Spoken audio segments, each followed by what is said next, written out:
Hey guys, what is going on? I don't know if any of you saw, but Shohei Ohtani just signed a massive $700 million contract with the Los Angeles Dodgers, and he's only playing for the Dodgers for 10 years. This has destroyed any other contract. I think the next biggest contract was Mike Trout with the Angels a few years ago for $425 million. This shatters Mike Trout's contract by $275 million, and that was just a few years ago. So clearly, the Dodgers believe that Shohei Ohtani is something special. So Shohei Ohtani, one of the greatest players ever to play in the MLB, has just signed a $700 million contract, but it is not what it looks like on the surface. After digging a little bit, I found that there is a ton more to this contract than meets the eye. So what are you sitting there for? Let's jump in. So we're going to jump into Shohei Ohtani's contract using this quick model that I built. So just to give you a little overview, up here I have kind of our assumptions of his contract as well as the number of years he'll be playing with the Dodgers. And then I have it built out where what does a typical MLB contract look like? So we're going to contrast this with what Shohei Ohtani's actual contract is. His contract is worth $700 million. So we're going to put 700. This is in millions. Keep that in mind. And then he'll be playing for the Dodgers for 10 years. And so how a lot of professional athlete contracts work is they say, okay, we're going to pay you kind of an evenly distributed amount of your salary over the portion of your time that you're with us. It looks like I forgot to lock one of those cells. So I already set this up where he has a California income tax rate of about 13.5%, a federal tax rate of 37%. This is showing us approximately how much he's getting taxed on the money that he's making. So to put the taxes in, we're going to take his salary and multiply that by his tax rate. So I'm going to go ahead and lock. Actually, that's fine because I have it set up down there. So these are his taxes. I'm going to say negative because we know he's paying those. And drag that all the way across. And so we're going to sum his bring home income, saying, okay, he's going to pay this much in taxes to the state and federal government. And so we're going to say he's making about $345 million over the course of his career. He's getting some heavy taxes. So that's what we would typically think of when we're looking at a contract like this. But as I've said, Ohtani's contract is very unique and there's some stuff that we need to get into. $680 million are deferred until 2034 to 2043. So we're going to show what does that even mean? And so from 2024 to 2033, the Dodgers are only paying Ohtani $2 million. Can you believe that? He has a $700 million contract, and for 9 years, he's making $2 million. So we're going to put 2 down there and then drag that out. And then we're going to put 68 for the remainder of his contract and drag that out. If you're Ohtani and you're saying, okay, why would I structure my contract like this? We got to remember Ohtani has a lot of money. He has a lot of sponsorships. He's done very well. He wants to win now. And so he's saying, okay, if I don't take as much home right now, that's okay, but I still want to get paid. Let's actually calculate this tax rate too. So we're going to do that same thing. I'm going to drag that down to the 2. And so we see he's getting taxed on also about half his money. But something really interesting happens. And this is an assumption I made, but I think this is what's going to happen. So after he finishes his time with the Dodgers, he is going to probably move states.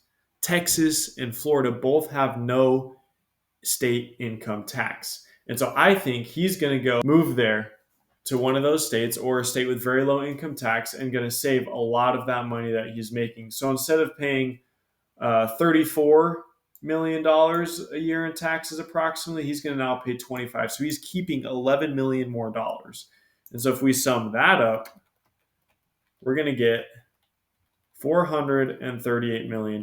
So Ohtani is making, or I should say saving, about $93 million if he chooses to defer his salary with the Dodgers so he can move out of the state of California. Just moving out of the state of California and taking his same payroll is going to save him about $93 million. So that is pretty amazing. So that's maybe why Ohtani would do it, but why would the Dodgers do it?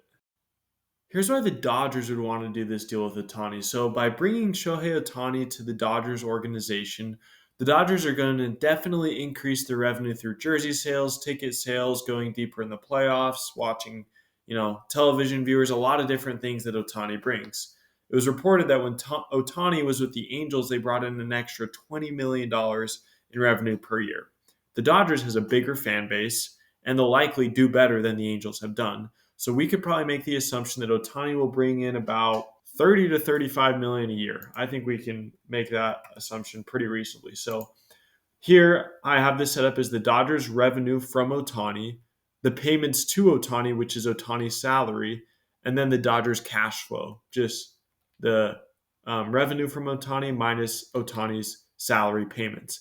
And then I have the present value rate, which is the discount rate. And this is a big thing with the time value of money. So the time value of money says a dollar today is worth more than a dollar tomorrow. Again, a dollar today is worth more than a dollar tomorrow.